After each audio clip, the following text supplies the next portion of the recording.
বন্ধুরা আজকে নিয়ে চলে এসেছি গরমের একটা রেসিপি। তার জন্য এখানে তরমুজগুলোকে কেটে নিয়েছি, বীজগুলোকে ছাড়িয়ে নিয়েছি। তাও ২-১ টা ছিল সেগুলোকে বেছে নিলাম। দিয়ে একটা মিক্সিং জারের মধ্যে পুড়ে নিলাম। এবার পেস্টটা করে নিয়েছি কিন্তু মিহি পেস্ট কিন্তু একদমই করিনি। কারণ তাতে কিন্তু কালারটা নষ্ট হয়ে যায়। এবার বেশ সুন্দরভাবে এটাকে বেশ ছেঁকে নেব আর চিপে, চিপে কিন্তু রসটাকে সম্পূর্ণ বের করে নেব। তাহলেই দেখতে পাবে কত সুন্দর কালারটা আসছে। একেবারে লাল কালার লালই থাকবে। এখানে কিন্তু আমি কোনো রকম ফুড কালার এখানে ইউজ করব না।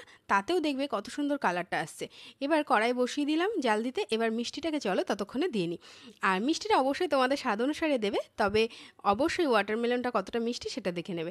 তারপরে উষ্ণ গরম হয়ে গেলেই ২ চামচ এরকম করে তুলে রেখে দেবে বাটিতে। এবার এই বাটিতে যেটা তুলেছি এটার মধ্যে একটু জেলি পাউডার মিক্সড করে দিচ্ছি, মানে অর্থাৎ আগার আগার পাউডার।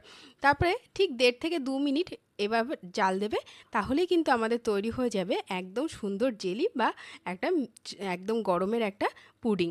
তো এইভাবে জাল দিয়ে নিয়ে একটা সুন্দর বাটিতে তোমরা সার্ভ করতে পারো বা যেরকম ইচ্ছা শেপ করার ঠিক সেরকমভাবে শেপটা করে নেবে। আমি এখানে একটু ডিজাইন করা বাটিটা নিয়েছি যাতে একটু মানে ডিজাইনটা বাইরে থেকে দেখা যায় সেই জন্য। তারপরে ফ্রিজে ঠান্ডা করে নিয়ে পাশটাকে একটুখানি ছুরির সাহায্যে একটু মানে ছাড়িয়ে নিলাম। নিয়ে এবার উপর করে দিলেই কিন্তু বেরিয়ে আসবে।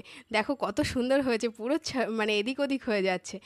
একবার তোমাদের কেটেও দেখিয়ে দিই কেমন হয়েছে।